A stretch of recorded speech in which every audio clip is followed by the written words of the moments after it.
Carlisle traditional roof garden assembly.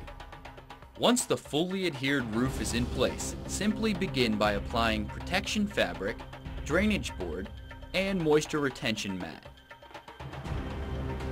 Then lift the soil to the roof and begin to spread the soil by cutting the bag, allowing the soil to flow onto the roof.